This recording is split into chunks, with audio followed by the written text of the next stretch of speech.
Salut, je m'appelle Marie de la chaîne Demande d'Asile de A à Z. Je reviens aujourd'hui avec une nouvelle vidéo où je vais échanger avec vous sur les orientations, les transferts. C'est-à-dire que vous avez reçu une notification de transfert pour une autre structure, dans une autre ville, et vous vous posez des questions si oui ou non vous avez envie d'y aller et quelles sont les conséquences finalement sur votre procédure. J'ai déjà fait une vidéo sur cette thématique et j'ai toujours des situations qui reviennent et je me suis dit pourquoi pas faire une piqûre de rappel. Donc restez jusqu'à la fin de la vidéo pour comprendre ce qui va suivre.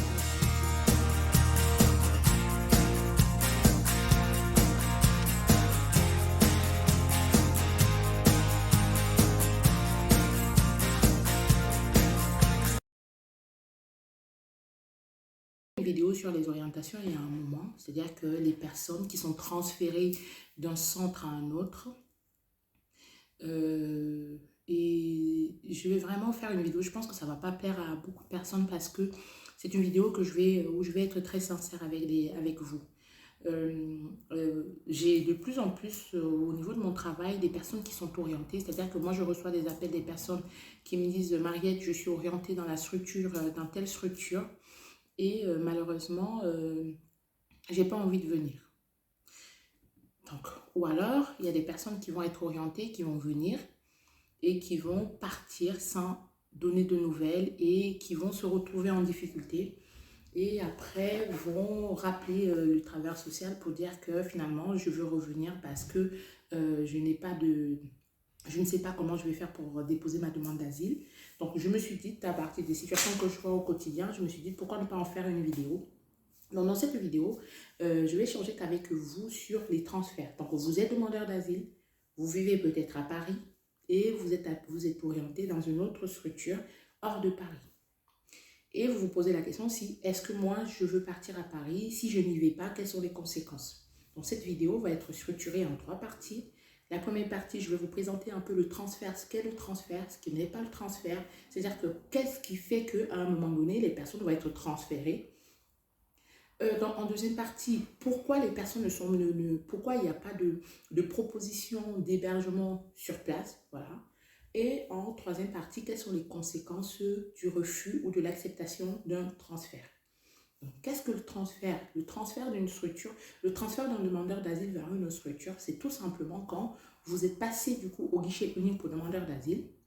L'officier de la protection, c'est-à-dire que vous êtes arrivé en France, vous êtes allé au guichet unique, c'est-à-dire que vous êtes allé au GUDA pour pouvoir déposer votre demande d'asile. Vous avez rencontré, vous savez, au GUDA, j'ai l'habitude de vous dire qu'au GUDA, il y a un agent de la préfecture et il y a aussi un agent de l'OFI. Donc, vous avez rencontré un agent de la préfecture qui vous a établi du coup votre attestation de demande d'asile, mais aussi il y a l'OFI que vous allez rencontrer plus tard, qui vous a remis, qui a évalué votre situation avec vous, qui a échangé un peu avec vous sur votre situation, votre hébergement, au niveau familial, si vous avez des attaches sur le territoire, et vous avez fait comprendre à l'OFI que vous n'en avez pas. Déjà, petit aparté. Quand vous indiquez à l'agent de l'OFI que vous n'avez pas de famille en France, c'est tout à fait normal qu'on recherche un hébergement pour vous. C'est tout à fait normal qu'on vous propose un hébergement du fait que vous dormez dans la rue. Donc, ce que j'arrive, je vais dérouler mon propos. Si vous dites, parce que je vais prendre un exemple simple, je suis demandeur d'asile, je suis à Paris et je vais au guichet unique pour demandeur d'asile. J'ai de la famille en France. L'officier, l'agent de l'OFI va me demander si j'ai de la famille en France. Si je dis que je n'ai pas de famille, ce qui est sûr, c'est que je vais être orientée dans une structure pour une place, vers une structure où il y a de la place. Mais si je dis à l'officier que je ne dors pas dans la rue, que je suis hébergée chez des parents, que ça se passe bien, je ne pense pas que l'officier va quand même vous proposer une place, sachant que vous l'avez dit que vous étiez hébergé quelque part. C'est déjà le premier point que je souhaite souligner. C'est-à-dire qu'à chaque fois que vous allez dire que vous n'avez pas d'hébergement, que vous dormez dans la rue, parce que c'est-à-dire que en fait, ce qui se passe, c'est qu'on dépeint un peu un profil de quelqu'un qui est dans la rue, qui est malheureux, qui souffre. Et derrière ça, il y a une proposition d'hébergement qui est faite. Et finalement, vous ne savez pas si oui ou non vous avez vraiment envie de partir.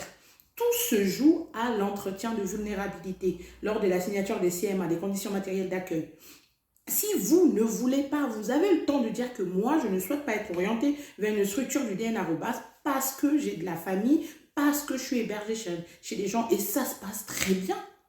Parce que quand vous dites que je dors dans la rue ou je suis hébergée chez quelqu'un qui va bientôt me mettre dans la rue, mais attendez-vous à ce qu'on vous propose un hébergement derrière. Ça, c'est le premier propos que je disais.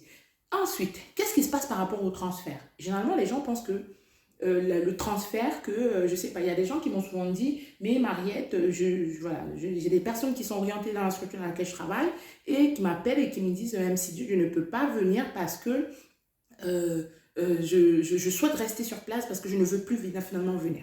Ok, je vais peut-être le développer à la fin de ma vidéo. Donc, pourquoi l'OFII transfère les personnes? Je vous explique un peu, je vais revenir un peu sur la genèse des transferts pour que vous puissiez comprendre. Si vous voulez, en 2015, vous vous rappelez, moi je vous parle souvent de la loi du 29 juillet 2015. Cette loi-là, elle va parce qu'il y a une arrivée, il y a un flux important de migrants qui arrivent en 2015. Il y a la guerre en Syrie, il y a des situations complexes dans le monde qui fait que des personnes sont appelées à se déplacer. Donc les personnes arrivent en France et ce qui va se passer en fait, c'est que l'État, donc le législateur, va légiférer en disant que ouais, la situation elle est urgente, il faut réfléchir, il faut trouver une solution. À l'époque, il y avait à Calais, le camp de Calais, il y avait le camp, il fallait démanteler le camp qu'il y avait à Calais qui s'était installé.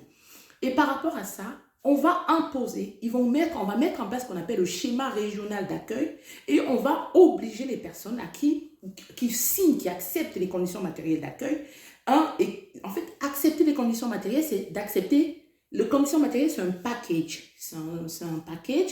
Et dans ce package-là, il y a l'allocation pour demandeurs d'asile et il y a l'hébergement. C'est-à-dire que si vous dites que moi, je ne souhaite plus être, je ne veux pas la proposition d'hébergement que vous me faites, le risque, c'est que vous n'aurez pas votre allocation pour demandeurs d'asile. Donc, si vous allez à l'entretien avec l'agent de l'officier, avec l'officier en disant « Je ne souhaite pas être orienté parce que j'ai de la famille, parce que j'ai un cousin, parce que je vis avec des personnes qui m'accueillent, où je vais finalement pouvoir être bien. » Moi, j'ai reçu des gens, j'ai eu des personnes qui ont été orientées dans le centre où je travaille, qui m'ont appelé, qui m'ont dit « Je ne souhaite pas venir parce que j'ai telle situation, je suis malade. » Dans ce cas-là, il faut fournir un justificatif, c'est-à-dire qu'un certificat médical qui atteste finalement vos propos. Dans le cas de la personne dont je vous parle, elle avait fourni, du coup, le médecin m'avait contacté, c'était la psychologue ou la psychiatre, je ne me rappelle plus, m'avait contacté, m'avait transmis un document que j'ai pu remettre au service compétent et là, l'orientation avait été finalement interrompue.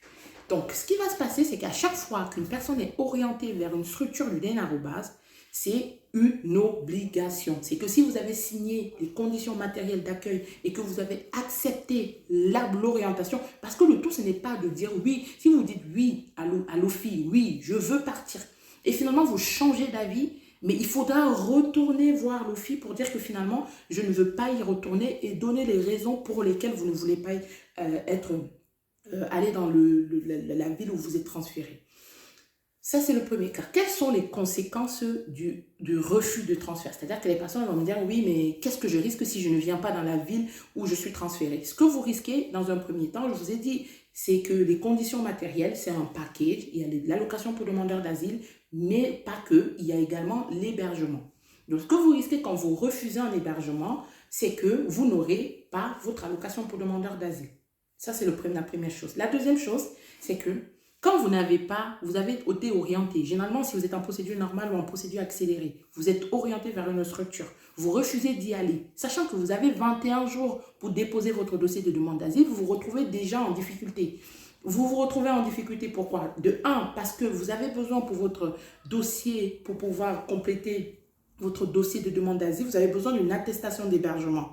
Donc l'attestation d'hébergement, un tiers ne pourra pas vous la faire. Vous êtes obligé de d'élire domicile dans une association pour qu'on puisse vous délivrer une attestation de demande d'asile, une attestation d'hébergement que vous pourriez ensuite compléter dans le dossier, le dossier pour la procédure. Ça, c'est la première chose. Donc, vous allez vous retrouver en difficulté par rapport à votre demande d'asile. Récemment, j'ai été contactée par une personne également qui avait été orientée et qui me disait, est-ce que vous pourriez me faire une attestation d'hébergement pour que je puisse déposer mon dossier? C'est non. Non, non, non. On ne peut pas faire une attestation d'hébergement à quelqu'un qui n'est pas hébergé dans la structure. On ne peut pas non plus faire une attestation d'hébergement pour quelqu'un qui vit, donc qui ne s'est jamais présenté dans la structure où elle avait une personne qui avait été orientée quelque part, qui n'a jamais été. On pourra jamais vous faire une attestation d'hébergement pour cela. Donc, ce qui restera pour vous, c'est-à-dire que si vous refusez l'orientation qui vous est faite, rapprochez-vous des associations qui font des domiciliations dans la ville où vous vivez. C'est-à-dire que je ne sais pas, à Paris, je sais qu'il y a plein d'associations qui font des domiciliations. Donc, rapprochez-vous de ces associations-là, faites-vous élire domicile dans ces associations et ensuite demandez une attestation d'hébergement pour pouvoir compléter votre dossier et pouvoir le transférer, l'envoyer à l'OFPRA. Donc, voilà. J'espère que dans cette vidéo, vous avez pu comprendre finalement pourquoi, quand vous vous êtes transféré, vous avez l'obligation d'y aller. Et tout se joue à l'OFI. C'est-à-dire que c'est l'OFI qui prononce les orientations. Si vous ne souhaitez pas être orienté dans une structure, il faut le dire à l'OFI.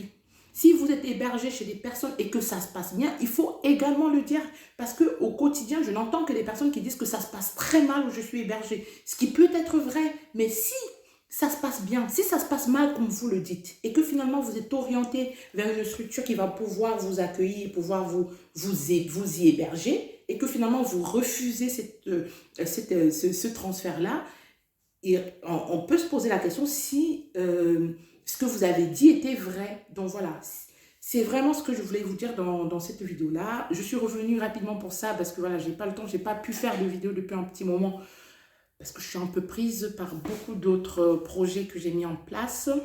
Je vous dis, je reviendrai rapidement, j'ai un projet de vidéo à faire par rapport aux questions que j'ai reçues sous mes vidéos. Donc, je prendrai des questions comme ça au hasard et j'essaierai de répondre en vidéo.